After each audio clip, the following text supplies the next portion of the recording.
Welcome to MuggleCast, your weekly ride into the Wizarding World fandom. I'm Andrew. I'm Eric. I'm Micah. And I'm Laura. And this week, prepare for another installment of Voldemort did an oopsie-poopsie by not thinking things through. Oopsie-poopsie, oopsie-whoopsie. Oopsie-poopsie. Oh, Never heard that term? oopsie-poopsie. Yeah. This makes me uncomfortable. Me too. Hey, Me too. you know what, though? There is one bonus. Harry gets a family reunion out of the whole situation. So, silver linings. Well, helping us with today's discussion, we are joined by one of our Slug Club patrons, Elizabeth. Welcome to the show, Elizabeth. Glad to be here. It's nice to have you. Thank you so much for joining us and for your support on Patreon. Can we please get your fandom ID? So, favorite book? I went with the Half-Blood Prince. I think it's a good one, getting the backstory on Voldemort. And favorite movie? Order of the Phoenix. Love to hate on Umbridge. And then I've gone to different family members to the movies, but this was one where I didn't have Harry Potter friends in the area to go with, and I think my sister they usually go with have gone. But I had a coworker friend who was very big into Harry Potter, and he invited me to tag along with him and his girlfriend when they went to the movie, and so that was a special memory because about 5 or so years later, I ended up getting a tough phone call that he had passed. And so just having that memory with him was just kind of meaningful. And then I wasn't able to travel back to the area for the funeral, but I had someone else who went and they had some of the posters or different things from the movie. So I have a little banner from one of the movies that had belonged to him. So I have That's really sweet. That's really touching. It's not to be too much of a downer, but I wanted to kind of shout out the memory of Seth, was his name. Yeah, 100%. I mean, we all have such deep connections to these stories and to each other because of them. So I'm really happy that you felt comfortable sharing. Thank you for and have that memory to, remember him Yeah. through. I think he was Gryffindor, so he was brave up until the end. Aw. And what's your Hogwarts house? I'm kind of torn between being Gryffindor or Huffledore. And then Patronus, the Nebulum cat. Okay, So, unique. I have Ooh, that's for those cool that are one. watching, I have a cat Patronus necklace that I got at LeakyCon. Ooh. Oh, perfect. that's so beautiful. Yeah. Awesome. Well, welcome again, Elizabeth. And it's thanks to support from listeners like Elizabeth that we are a weekly podcast doing a complete reread of the Harry Potter series as we get ready for the Harry Potter TV series adaptation. That's my new line for everybody now, by the way. We're doing this complete reread to get ready for the TV show. That's been the plan all along. Wink, wink. Of course it has been. Why wouldn't it be? Visit patreon.com/MuggleCast to pledge and receive benefits like bonus episodes of MuggleCast, access to the MuggleCast Collectors Club, ad-free MuggleCast, and more. And without further ado, it's time to get into that reread of Harry Potter. And this week we're discussing Goblet of Fire, Chapter 34, Priori Incantatem. And we will start like we always do with our 7-word summary. Echoes. Confront. Dark. Past. And Spells. Laura, I love that you started that with echoes. That's a good way to kick it off. Yeah, it was good. It was good. It was good. Yeah, it was good. Sometimes the opportunity presents itself. The 7-word summary is a challenge, and I do like it when I get the chance to kick off the summary because I feel like it's less pressure to have the first word because you're like, I get to decide the direction of this. Yeah. So I was excited for this one. But actually, Eric, I think it was you that had put in kind of a brief mini discussion about prior to Priori. Mostly so I could call this little pre-section prior to Priori. I thought it was it's very clever, and I don't want to take credit for it. Well, look, the chapter we were discussing the chapter's pretty straightforward. There is this whole thing with Priori Incantatem, but prior to that, there's just this brief little moment for Voldemort to continue chewing with his food, or chewing with Harry, essentially. And, part of it has Harry receiving the Cruciatus Curse, which sounds awful when Harry's under it. And, it's pretty much the worst thing you could feel sustained. But the thing that really got me excited was seeing kind of and reading the Death Eater's reaction when Voldemort then tries the Imperius Curse. He wants Harry to give up or say he's had enough. And when Harry resists the curse, it's quite a moment. And I'm thinking that, because we got this huge recap, I mentioned the last time we did the chapter, Voldemort is feeling kind of chatty. We already kind of found out that people believed maybe baby Harry had some hidden powers, that he was maybe stronger than Voldemort. And that's why Voldemort failed. And so Voldemort moments ago was trying to disprove this, but he's like, I'm going to kill the boy. And then when he can't successfully complete the Imperius Curse on him, that's actually more in the favor of, wait a minute, did we just watch this young boy resist the Dark Lord's curse? And it's wild. Yeah. And this isn't the first time we get to see Harry do this. Earlier in the year, when Harry was being put under the Imperius Curse during Defense Against the Dark Arts, I think it was Moody who had him under the curse, trying to make him do a dance or something silly. And Harry was just like, nope, I'm not doing it. So he's already had practice resisting the effects of the Imperius Curse by Voldemort's right-hand man. Even though Peter Pettigrew thinks that he's the right-hand man, he's not really. He's not that important. Well, he did just lose. He just cut off his right hand, so it goes to somebody else. But are you suggesting, Laura, that Fakey, as we've been calling him, has inadvertently trained Harry for this moment of resisting Voldemort? Yeah, I think so. What could his possible motive be for that? I wonder if he even thought that Voldemort would be putting Harry under Imperius to begin with. If he's thinking in a very linear fashion about the point of getting Harry to Voldemort, it's so that Voldemort can kill him. Maybe he wasn't anticipating that Voldemort was going to want to play with his food a little bit. Maybe he thought he'd want to get it out of the way more quickly. Maybe he didn't anticipate that Harry would be able to resist the curse in the moment. I think that's actually one of the ways that Fakey also didn't completely think things through. I think he was taken by his own genius, and he thought he was going to be able to lord these unforgivable curses over the literal object of his Dark Lord's failure. And it didn't work. So I think that was probably a surprise to him, and probably why it never happened again, or why he never tried to do that to Harry at other points in the year. That's a really good point. Like in the later books, I don't think Voldemort ever tries that specific thing again. So I think this moment makes him scared of Harry a little bit.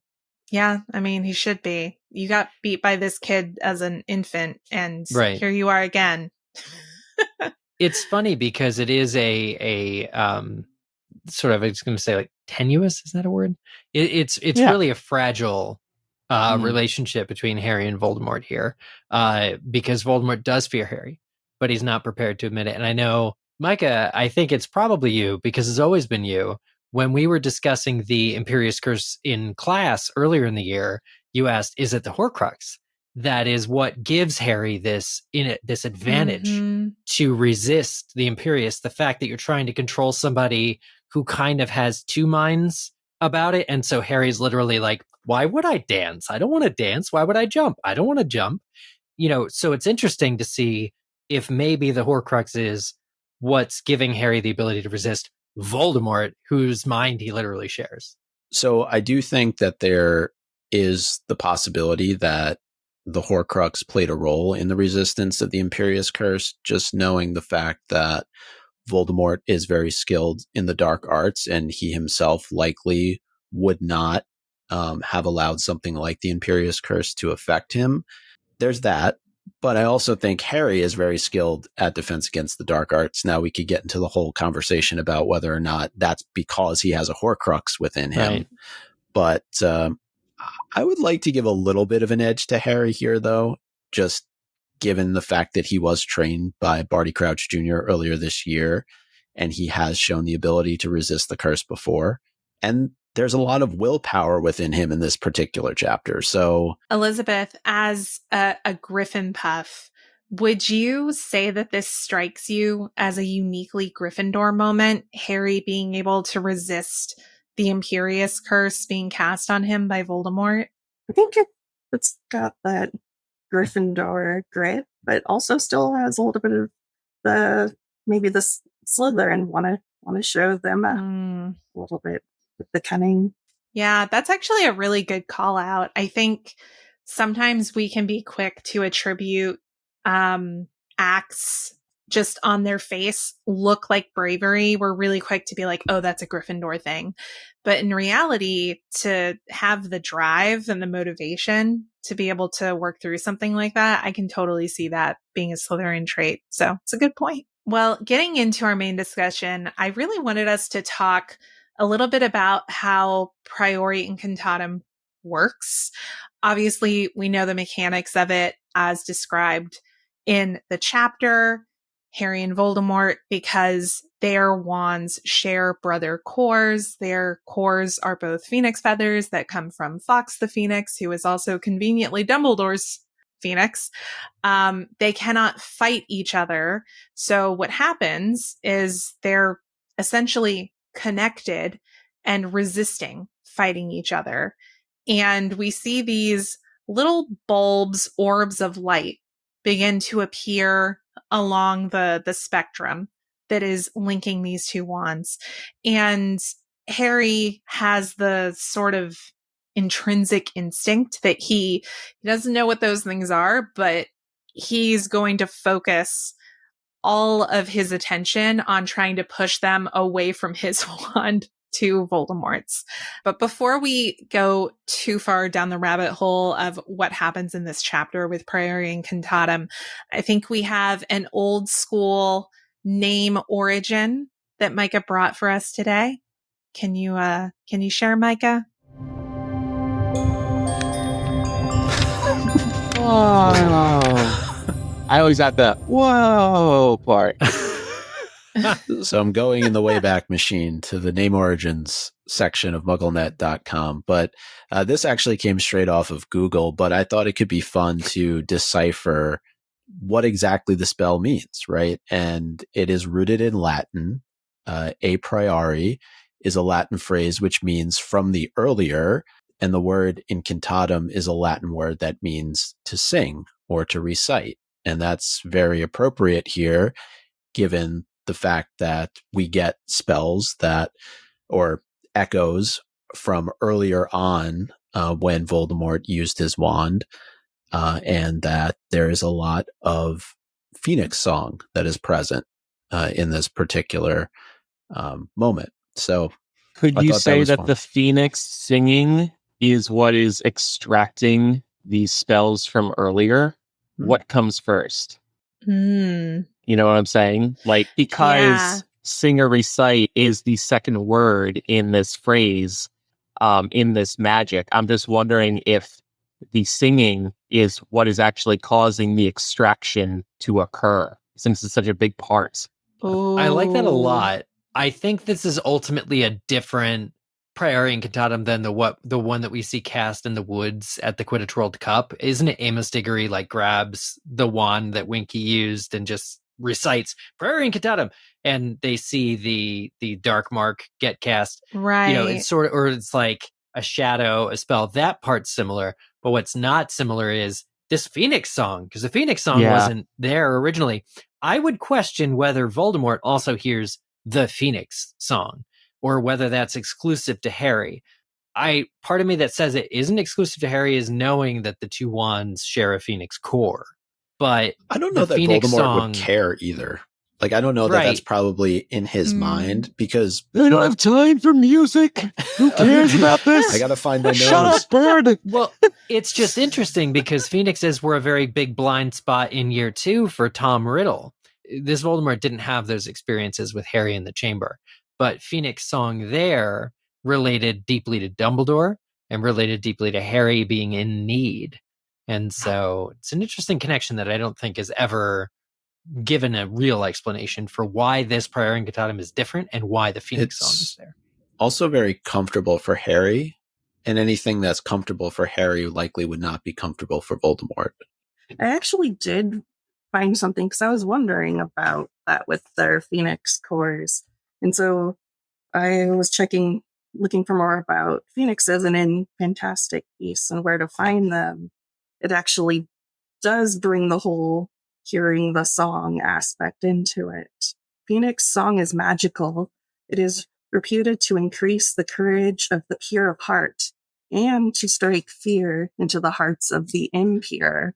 Oh. So I was like, that was pretty exciting to read. I was like, oh, Yeah. if Harry was hearing that song and it was motivating him, like, what was Voldemort hearing that might have been putting some fear into him? Yeah, I actually love that find because it explains why Harry is able to focus on propelling the beads towards Voldemort's wand and why Voldemort is more vulnerable to it. That's really great find. Thank you for looking that up. Betrayed by his own wand core. Yeah. Man, Voldemort, that wasn't on his bingo card. Yeah, maybe he should have taken note, because it happens again a few books later. Yeah. Mm. Yeah. Voldemort's not like a learning creature. I think we've come to realize this. He makes a lot of the same mistakes over and over again. But while we're talking about Phoenixes, specifically the Phoenix feather cores of Harry and Voldemort's wands, I had a question. Since we find out that both of those wand cores come from Fawkes, do we think that Fawkes was keyed in anyway into what was happening in the cemetery? Yeah, Like, did Fawkes got a Fawkes little know? itch. Fawkes got a little itch on his tail where the feathers used to be that made this wand. He's like, That's how ooh, he knows something's about he's going down right now. Yeah. his tail's a tingling. You joke, Eric, but was he just kind of just hanging out in Dumbledore's office, humming the whole time? Dumbledore's sitting there with his legs crossed up on the desk. He knows what's going down. Ooh, I love this song. Probably. Well, Dumbledore's at the maze, right? He's still, So we think. yeah. Micah It's- doesn't trust Dumbledore. Dumbledore just pieced out, went back to his office. He's like, oh, whatever. They'll be back when they're back. I do like the idea of it just simply being a tingle that Fawkes is experiencing right now, given that Fawkes is within these wands and something very powerful is happening right now. So I'm sure Fawkes is being notified in some way. Yeah. It's like a phantom feather. Well, Oh, yeah, because if situation. when it was in the Chamber of Secrets, Fawkes was able to kind of fly down and actually enter the chamber. But I think this is a little far for Fawkes to all of a sudden appear. So the Phoenix Song instead, which is emblematic of the core of their wands, I think now I'm convinced, based on our conversation and what Elizabeth found, that Voldemort does hear it, and that's why he's like really extra unnerved. In addition to this just being magic he's probably never seen before, and certainly wasn't expecting to prepare for. I think, it's probably that they both can hear it. It's telling, though, that given all the preparation that he's done for this particular night, he didn't think it through any further than just his body being regenerated and that he was going to go and kill Harry. He doesn't anticipate that something else could potentially get in the way. And given what's happened to him previously, I think that's a massive blind spot. Is it an oopsie poopsie Mhm. or an oopsie? That's an An oopsie oopsie poopsie. whoopsie. Add that V for Voldemort. A whoopsie. I was going to bring this up later, but Voldemort is also just wasting time once he ends up dueling with Harry prior to Priori Incantatem, because he's doing Crucio, he's doing Imperio. He could have just AK'd Harry right at the outset and gotten this over with really quickly. But instead, he wants to put on a show for the Death Eaters. He wants to probably make Harry suffer for a longer period of time. And That's he's very true. confident he's going to win. And it's Voldemort's ego getting in the way again. Yeah, my man has a massive hubris problem for sure. And My it's man. ultimately his downfall. That's why I love in the movie version, he's just like happy to be alive. He's like, yeah, woo. Buddy, Just buddy, like, see- yaddy, yaddy, I'm a body, yaddy, yaddy. See, I hate that personally. Yeah, yaddy. yeah. That's fair. Still your favorite movie, though. No. Oh, it's not? No, it's my favorite book. I thought it was both. Mm-mm. Okay. No, I have more love for the Goblet of Fire movie after we did our commentary Mhm. on it. I have more appreciation for it now, but it's not my favorite movie. Okay, that's my That's bad. a tie between Prisoner of Azkaban, I know, blasphemy, and Deathly Hallows Part 1. When we return from this ad break, there will be one fewer Mugglecaster. Yep. We're kicking her Elizabeth, off do the you want a show. job?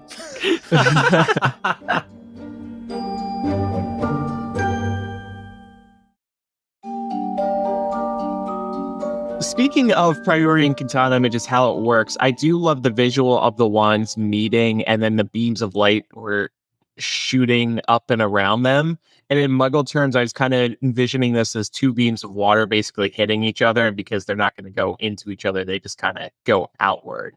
But I was wondering if y'all saw any other sort of symbolism here with the way the light is reflecting out, if you will.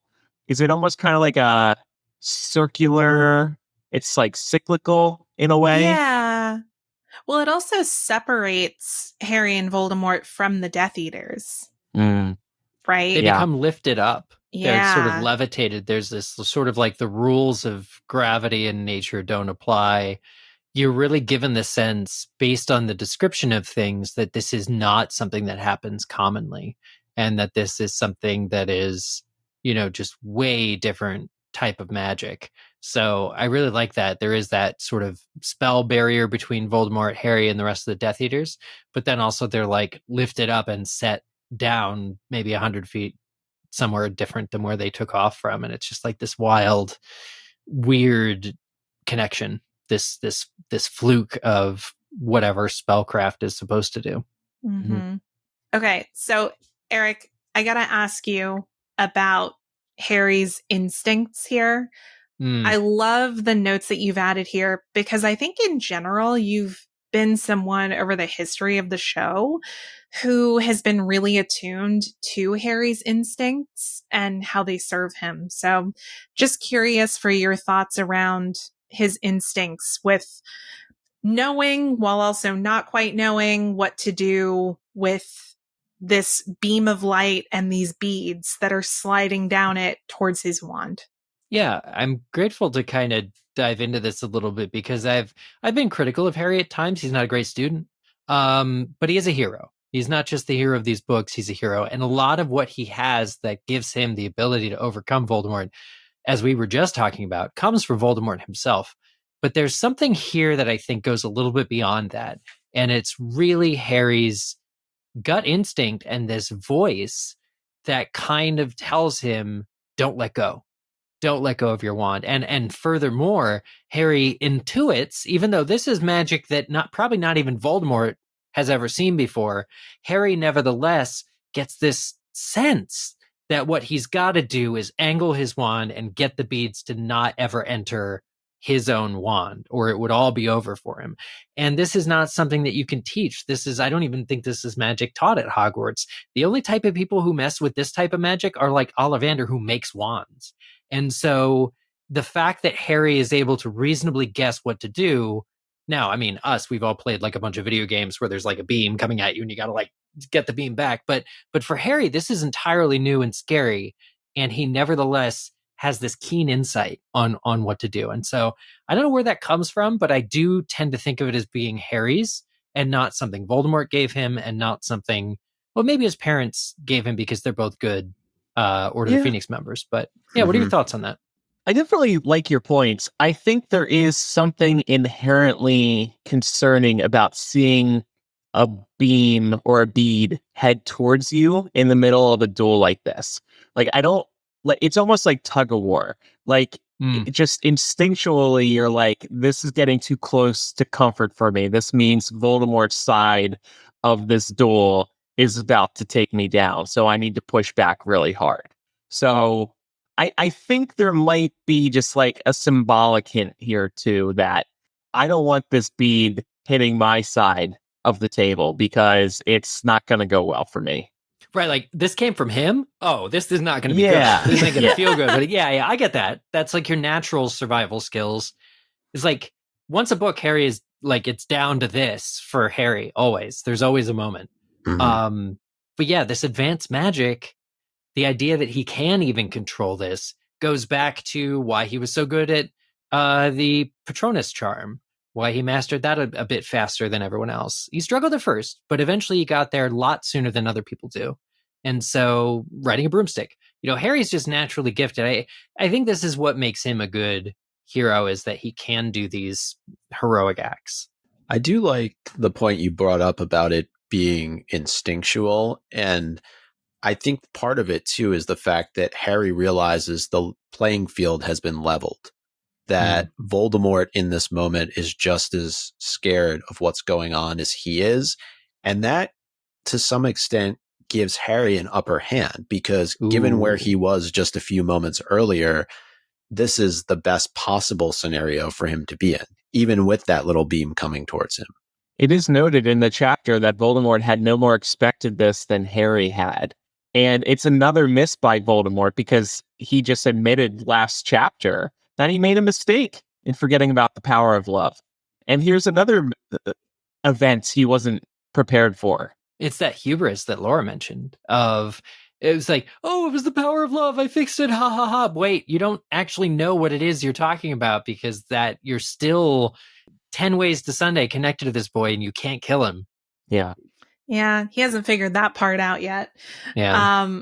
But Harry is ultimately successful, and when these beads reach Voldemort's wand begins emitting these echoes that we talked about at the top of the episode with the 7-word summary.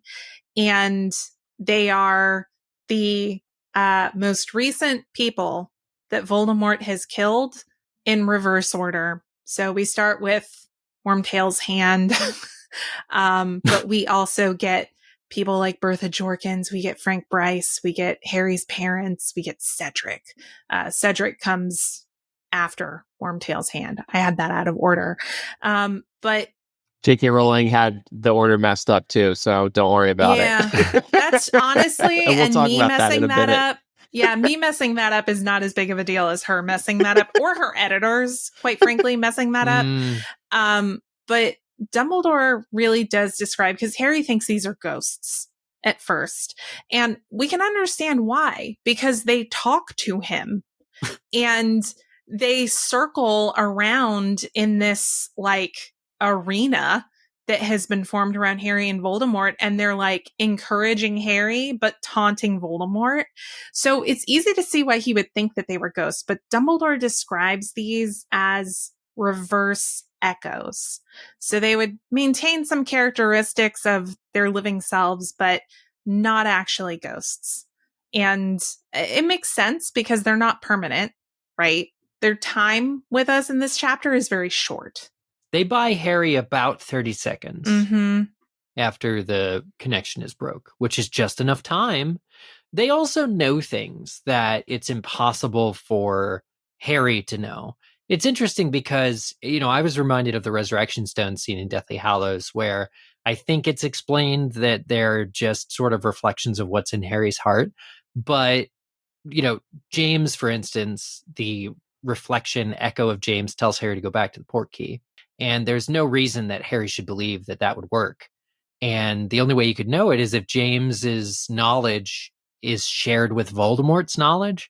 Because these came from Voldemort's wand, which is an extension of Voldemort himself and Voldemort's magic, maybe these echoes know it because Voldemort knows it. Yeah, that was something that stood out to me too, is the knowledge of the functionality of the Portkey. It seems very strange that they would know that. Mhm. Well, somebody's got to give him the advice. I mean, Cedric's body isn't about to wake up again and be like, head for the park gate. Don't forget about the park gate. But yeah, that is convenient, I guess, let's say. I guess But Voldemort it's- could have shouted at his Death Eaters, "Don't let him get near the port gate. I'll take him back." That actually, I would have preferred that, I think. Yeah. Yeah, it's interesting though that Cedric asks Harry to take his body back, Mm-hmm. because that's just like a level of awareness and like object permanence that this Echo has to have to understand my physical form is laying there dead. I want it to go back to my family. Could it be because it's so recent that the Echo still remembers the body there? To your point about object permanence. Yeah. I Maybe. Very likely. There is something here about, and it's all the times we see there's like an echo or imprints of departed souls. There's ghosts. There's portraits. A lot of these are like impressions of the people with varying parts of their personality, and it's very interesting. But you're right. I think, Laura, in pointing out the Cedric connection that he's emotionally invested in and tells Harry to take his body back would be something like a ghost would say, I think, more than a portrait. Yeah. I think it might explain why we never see these sorts of echoes again. I think because they're a little too confusing to explain and differentiate from ghosts. Yeah. Apart from the fact that they don't linger very long, but that's about it. I did have a what if. What if Voldemort had not been deterred by the Phoenix song and had been successful in making Harry's wand spit out echoes of recent magic he's performed? Snooze fest. Why? Why would it be a snooze fest? Is anything even going to come out of Harry's wand? Probably not.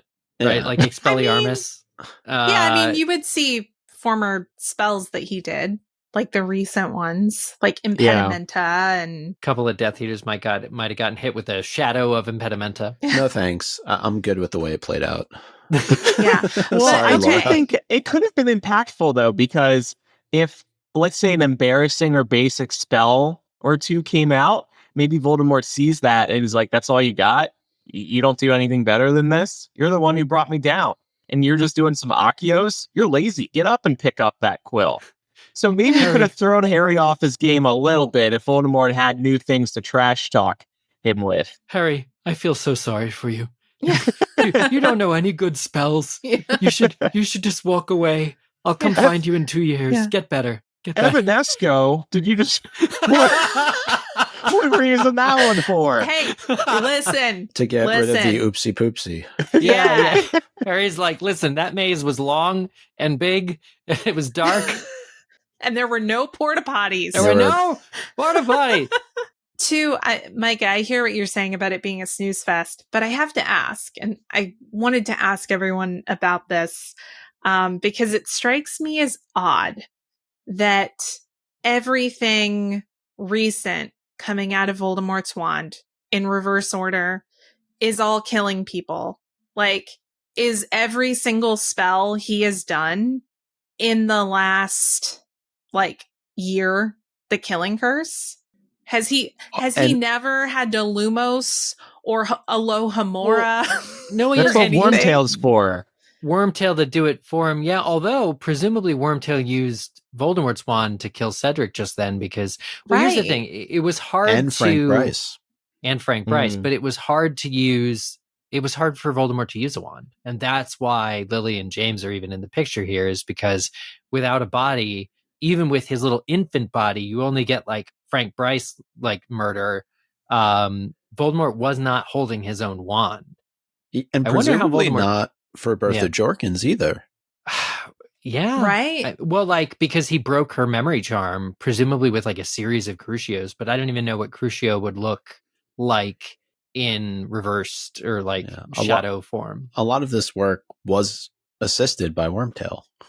Mm-hmm. Yeah, so maybe Wormtail's wand had all the other spells on it, and Voldemort preferred to use his Phoenix Feather one for the killing. What What I find most striking, though, is that there was really nothing at all in between Bertha Jorkins and the Potters. Right. That's Well, the yeah. other thing. He went 13 years without a body. He didn't have an Yeah, arm. exactly. Right. So Like that's Bertha was the first thing that his wand was used on in 13 years. Does that not surprise you, though? I mean, Voldemort's a sick person. I would not That's be what I'm surprised if saying. he had like a killing wand. Like, that's his killing wand. That's all he does with that wand. He doesn't turn on lights. He doesn't Accio a quill. He doesn't clean up when he there's the whoopsies on episode the title. floor. That's my killing wand. That's my killing wand. Well, it's not stated, but Voldemort's wand should be buried in Godric's Hollow, like in the rubble of the former Potter house. There's no reason to think that Voldemort's wand would have made the journey with him through the ethereal plane, like after Voldemort lost his body and was ripped from it, essentially. There's no reason to think that his wand would have gone with him. So maybe Wormtail must have taken it with him to find him in Albania. Like, there's no reason Voldemort had his wand the last 13 years. I like the idea of Wormtail, after he fakes his death and incriminates Sirius, using his, newfound anonymity as a dead person to go to the wreckage and the rubble of the Potter's house and dig out Voldemort's wand. Elizabeth, what do you make of all this? Yeah, it seems like it's only recalling the deaths. So I wonder if there's something to the Priori Incantatem where it's limited to what kind of spells it could bring back. It could be. Yeah. Because we don't that's see anything interesting. of Harry's in the mix. And certainly it's more cinematic for only the people he has Mhm. killed to come out of the wand. So If this were Hogwarts Legacy, you would get that symbol that you had to learn with the controller to get the spell the first time. You Yeah. would see that pop out like shadows. I alluded to earlier that Rowling got the deaths out of order when they were coming out of Voldemort's wand. I'd forgotten about this until I was doing some research for this chapter.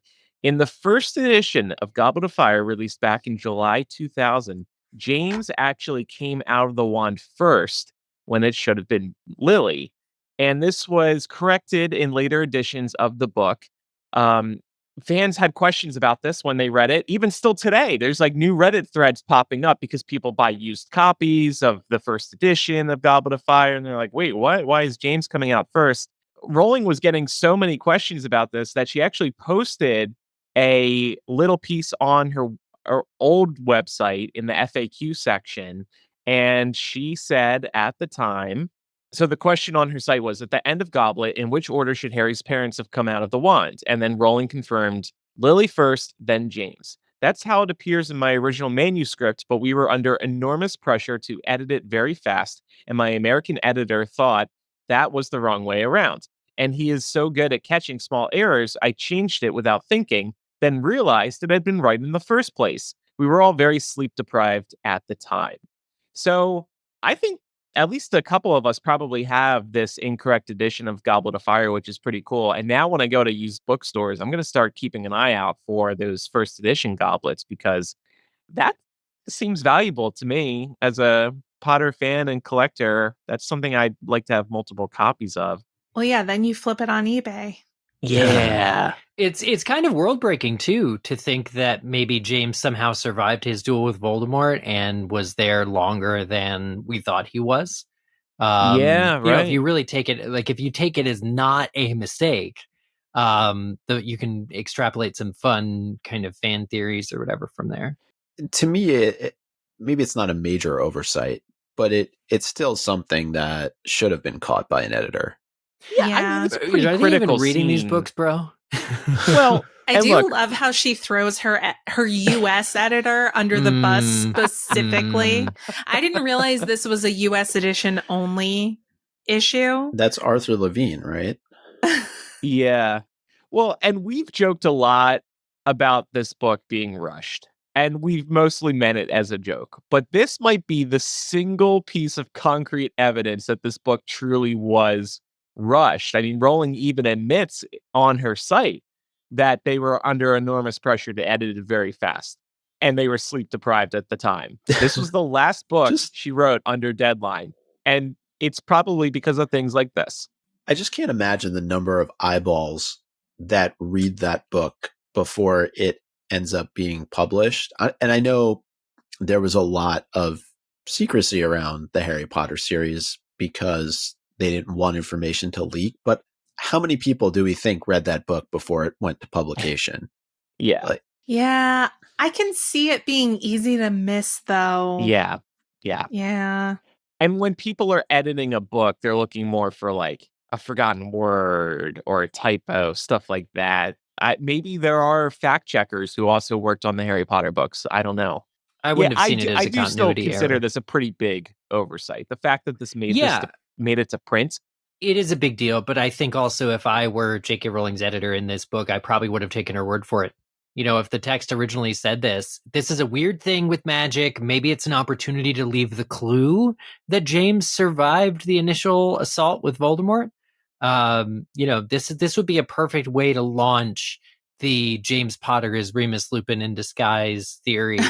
You know, like because James wouldn't have died until, let's say, years later. So he's showing up here after Lily.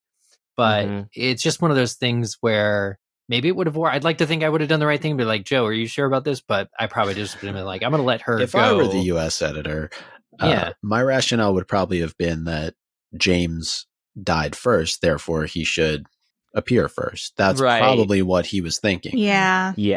I agree. And I do think it is a little more cinematic for, I'm using that word a lot, for Lily to come out last because she is so crucial, arguably more crucial than James. So it makes more sense for Lily to come out last. The grand reveal, the grand finale. Yeah. I think it's interesting in the movie how they have them come out basically at the same time. So you don't have to worry about it in editing. Yeah. Who comes out first? Who cares? They're coming out at the same time. Why does it stop at the Potters? Why doesn't it keep going to the Riddles? Right. Yeah. Well, the Riddles were like many years ago. Yeah. But other people during the First War, I think because we'd have no emotional connection What to is them. time, really? Cinematic. Yeah. Gotta end on the Potters. We wouldn't know who the other people are. It's like the way the Mirror of Erised works in the book, where Harry sees like dozens of cousins and aunts and uncles and all these other people that we'll never ever meet in the Mirror of Erised. Yeah, like, I mean, if Voldemort kept matter. going, it would have been like more echoes than Death Eaters in the graveyard. Yeah. And Dumbledore says that later on, you know, he says if it had continued going, I expect you would have seen more of his victims. Oh, wow. Yeah, so it's just as many to make an impact, to startle Voldemort, to buy Harry the time he needs, and to get him a little bit closer to his parents, which is, I think that's very important in these books, that gradually you get closer and closer to closer. You know, I think this really comes to a head when he visits Godric's Hollow in their house and their graves in Deathly Hallows. But it's nice to get a little tidbit. And in the next book, you know, he sees James in the Pensive. So it's like even closer. But all right, we are going to go pick up our copies of Goblet of Fire and see if we can find any more editorial errors. But first, a few quick words from these sponsors.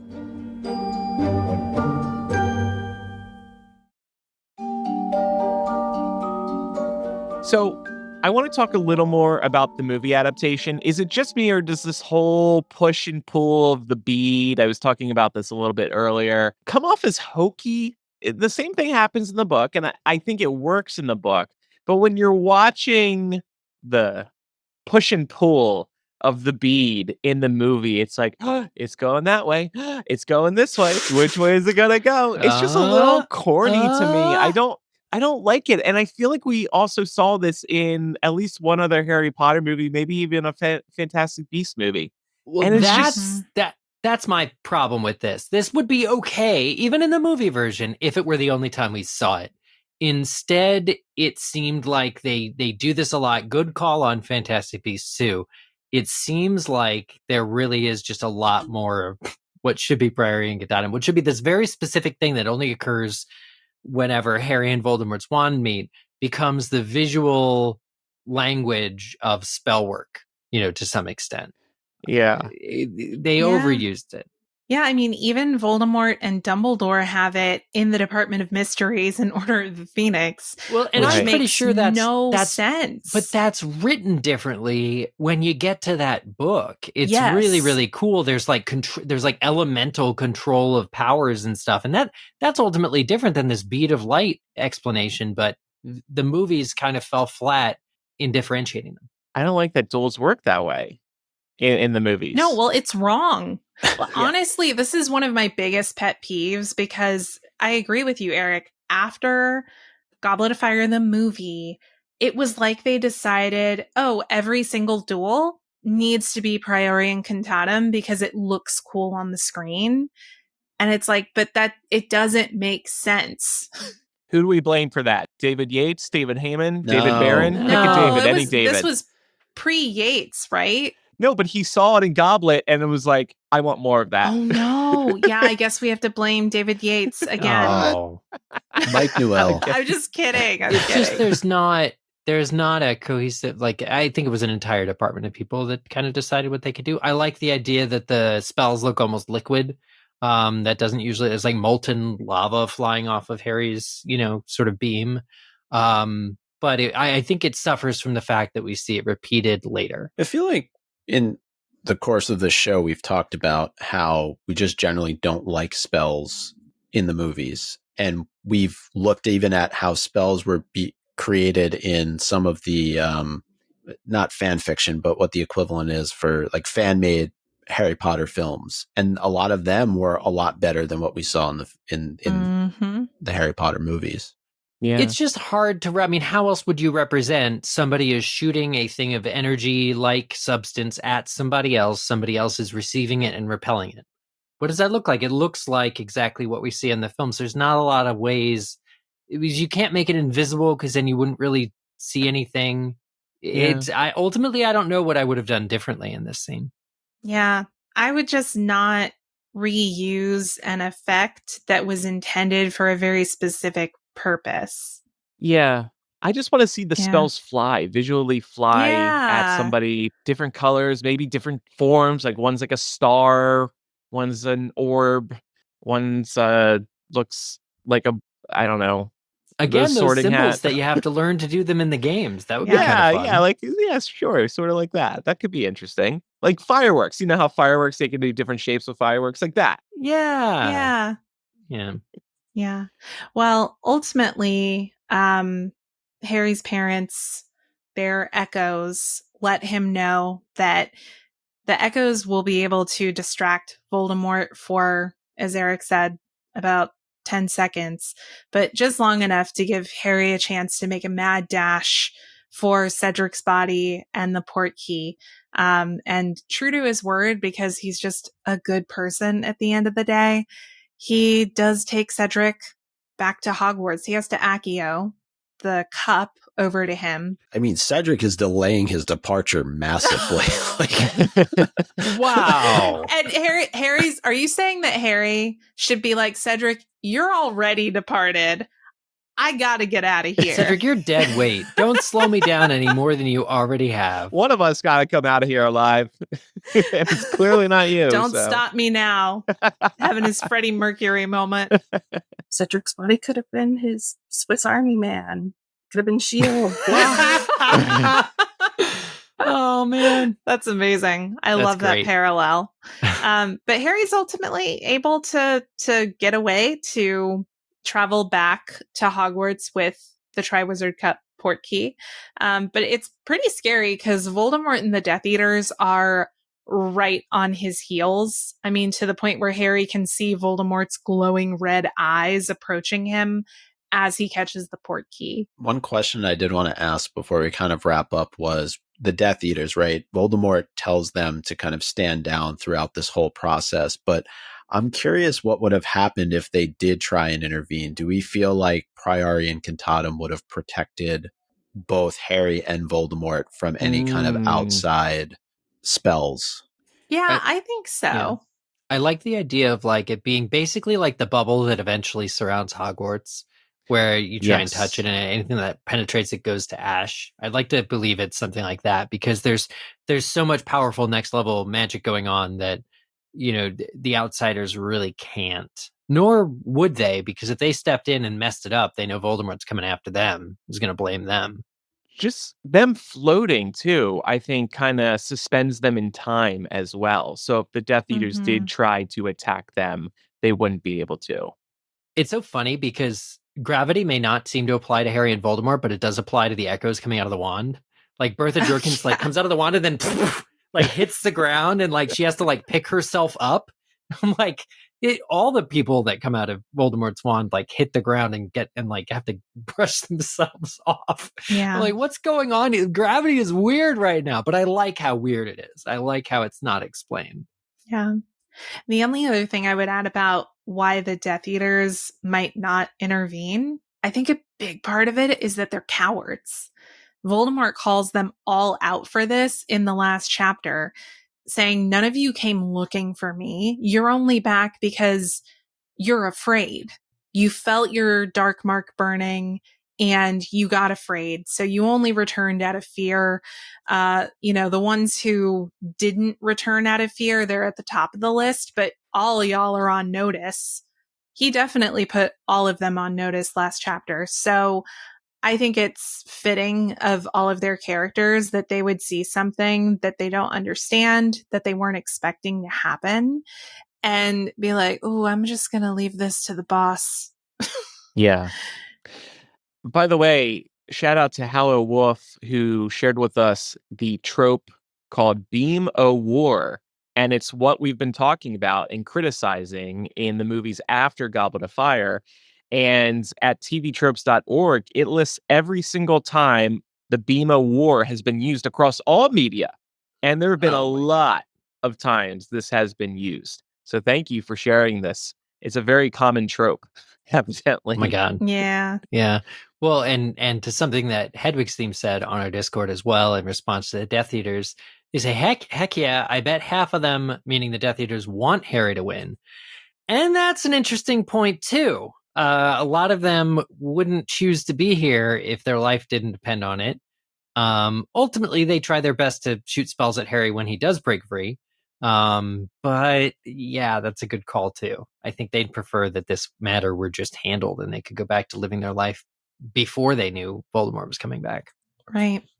Well, to bring us home, Micah, you put together a fun little game for us about these echoes. Yeah, I thought we could have a little bit of a good time here. We know that when the echoes are emitted from Voldemort's wand, that as they come out, maybe with the exception of Wormtail's hand, they say very encouraging things to Harry to try and, spur him on. But it's also noted that they say some not so nice things to Voldemort. I love that you caught that. I would have glossed right over that. While we are privied to what is said to Harry, we are not privy to what is said to Voldemort. So I thought we could have a little bit of fun here and come up with some things that each of the characters would say to Voldemort. So Cedric definitely would have said, WTF, man, I was trying to win a school competition just like your dumb Tom Riddle ass would have. And I think Lily would have said, you thought you'd seen The Last of Us, hadn't you? Think again. Or Harry's a better wizard than you will ever be. Just kind of like verbally dressing him down. Yeah. Proud mama moment. Yeah. I think that Frank Bryce would have said, you wizards, get off my lawn. Good old man voice, Laura. Look at these I'm hedges glad Laura in the got graveyard. assigned So Frank overgrown. Bryce. I'm delighted. I love Frank Bryce. I wish we had gotten more of him, to be honest. He's an interesting character. Yes, he is. And for Bertha, I decided to go with, love the no-nose look, Voldy. You can Horcrux me anytime you want. And then for James, kind of in a similar vein, how's your big plan working for you, you snot-nosed toe rig? Oh, wait. I love It's perfect. that. Yeah. James Potter the Bully returns. I love Lydia's comment in the Discord, you need a pedicure. from Cedric. Ouch. Oh, That's man. Let's go get good. petty. Look at those toes. Seriously. Yeah. That's a movie thing, but you know what? Why not? Hey, Yeah. you know what? I'm here for it. I declare canon. I'm sorry. I don't have any recollection of Voldemort's feet. And Oh, What? it's totally you a don't thing. Well, you know what? remember Rafe We- Fiennes putting his nasty ass foot on Harry's Robert face? Pattinson's Or- face oh, with his yeah, yeah, yeah. It's Cedric's toenails? face. I guess I The, looked away. That's a moment. It's Okay, horrible. we were just kind of poo-pooing on the whole movie adaptation of the Bema War. I'm gonna go ahead and say that the toes thing is creepy and delightful because in the book, Voldemort calls all the Death Eaters and they have to kiss the hem of his robe. But what do you think is down there? His feet. And so making his feet hideous actually adds to the overall scene and how weird and sad it is for the Death Eaters. Well, let's go through a couple of odds and ends before we get into MVP of the week. Just wanted to call out that Peter is the one to give Harry his wand back so he can duel Voldemort, but he gives Harry his wand without making eye contact with him. And I don't think Peter makes eye contact with Harry at all during this sequence in the graveyard, which I think is telling. I think he feels a little bit guilty, not enough to change the way that he would do anything, but I think that he can't stand to look into the face of, the child of his best friends that he had murdered. Yeah, that's a good call out. Yeah. Great observation. As he should be. Oh, Andrew, Hedwig's theme in the Discord shared a picture of what we're talking about. Oh, Yeah. I didn't need to see that. I did not need to see that. Why? Yes, why if would we you had show to that see it, to me? Andrew, you had to see it. That is, yeah, okay. No, thanks. Ruining my weekend. And one other one that we have is Voldemort, when he asks Harry earlier in the chapter if he knows how to duel, Harry recalls that the only thing he ever learned how to do in the dueling club 2 years ago was Expelliarmus, which, while it feels pointless to Harry in this moment, ends up becoming Harry's signature move and ultimately is what he uses to defeat Voldemort in Deathly Hallows. Harry gets all the wrong lessons from this duel, escaping. It really goes to his head. He's like, oh, if it worked once, it'll work every day. No, Harry, you barely escaped with your life. Try a better spell. But it works. All right, it's time for MVP of the week. And I understand this is abstract, but I'm going to give mine to the Echoes, just for collectively giving Harry guidance and inspiration. I agree. They're cool. We never see him again. They're cool. Mm-hmm. Specifically, James for telling Harry about the port key. That's my MVP of this week. It's information otherwise he wouldn't have, and that's pretty cool. I'm going to give it to Voldemort's ignorance / hubris. I never do this, and we almost never do this on this show, but I'm going to have to give it to Harry. Whoa. Listen, he wins this duel with Voldemort. He does the right thing and takes Cedric's body back. He still wins the Triwizard Tournament. He doesn't care about that, but still, I mean, Harry's got it going on for a 14-year-old. Kind of carrying the wizarding world on his shoulders. Oh, that's true. And then I'm going to throw Wormtail a bone in and give it to him because he didn't think to do away with the port key. Thankfully, got a way back. Yep. Great That's point. good. Yeah. Listeners, if you have any feedback about today's discussion, you can contact us by emailing or sending a voice memo that's recorded on your phone to mugglecast@gmail.com or by using our phone number, which is 1-920-3-MUGGLE. That's 1-920-368-4453. And next week, we'll discuss Chapter 35 of Goblet of Fire, Veritaserum. And now it's time for everybody's favorite Harry Potter trivia game, Quizzitch. Yes, the last Quizzitch question was, what does the shadow of James Potter tell Harry he must do? The answer that I was looking for was, get to the port key, in an Arnold Schwarzenegger voice. Last week's winners were a random Ravenclaw, Cheers to my cat who, as Dumbledore says, has gone on to the next great adventure. Oh. Dueling phoenix feathers and such foreshadowing as you will not believe, my dearest gentle reader. Dumble memories dash. Dumbledore's giddy little giggle as he thinks about how much he complicates Harry's life. Edward Cullen R.I.P. Elizabeth K. Hufflepuffy Buddy. Kenna Dawn Dish Soap. Peter's missing finger is off somewhere picking Voldemort's missing nose. Nice. Portkey, I love that one. Portkey Express to Hogwarts. Snitch, please.